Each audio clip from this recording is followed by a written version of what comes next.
In moving this motion today for the Scottish Labour Party, I want to make clear that Scotland can and Scotland should be a key player in Europe and indeed the world when it comes to the green energy revolution over the coming decades.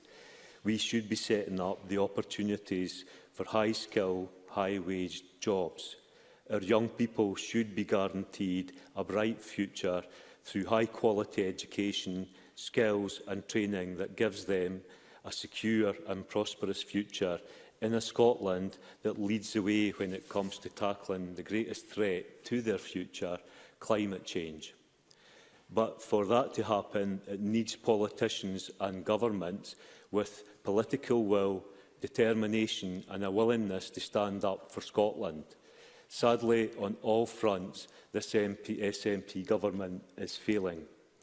And nowhere is that failure more exposed than in the sorry tale of BiFab. The SNP in this Parliament have made a career out of blaming anyone and everyone to avoid taking responsibility for their failures. And true to form, they are now blaming the Canadians who formed a partnership with them to rescue the Scottish Yards. So let's look at the facts.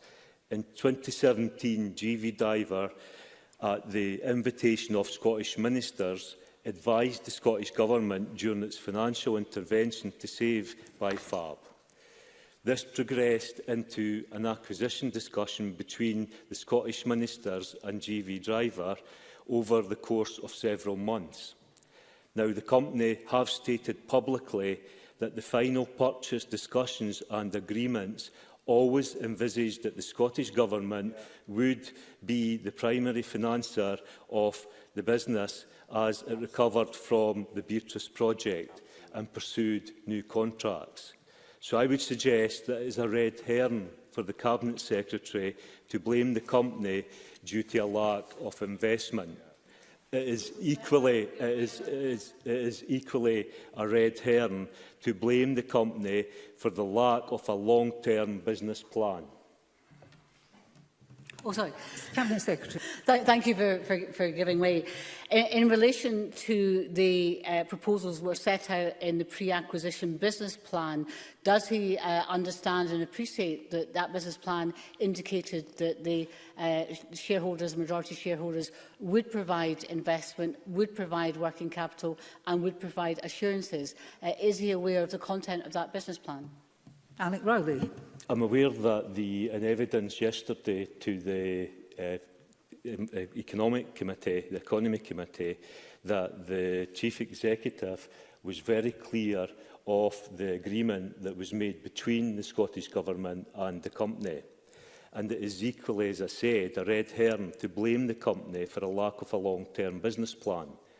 BiFab have stated that it was always GV Driver's intent to re-establish the business with a primary focus on UK domestic market renewable energy projects, and that this was openly discussed with Scottish ministers and set out in the long-term business plan. And that's the view that correlates with the decision of Scottish ministers to seek approval from the Finance and Constitution Committee back in November 2019 to provide a 100% guarantee for the NNG contract, including a 100% guarantee in support of a performance bond from RBS. The Economy Committee heard yesterday from the CEO of DF Barnes that had it not been for the COVID, work on the NNG contract would have been well underway by now. But due to the delay, the letter of intent was signed between CPAM and BiFab in mid-September to commence project activities. Then, to the shock of the workforce, the trade unions, the company, the government announced they were withdrawn from the guarantee. DF Barnes President Jason Fudge told the committee yesterday that the firm had been prepared to put up to 500 employees back to work on a contract for the turbine jackets for the NG offshore wind farm project when it emerged ministers could no longer provide the necessary financial support. So the question is, what changed between the discussions and the approach to the Finance Committee back in late 2019 and 2020. The Cabinet Secretary says they got legal advice that the government would be in breach of state aid rules. The first point to be made is that we are out of Europe on the 31st of December, so the state aid would not apply. But to blame state aid seems convenient for the SNP, whilst governments across Europe seem to find a way of supporting their industries and their workforces. But what of this legal opinion? Where did it come from and what did it say? It seems a reasonable question to ask. We are asking the government to publish the legal advice. The GMB and Unite trade unions have sought and published their legal opinion.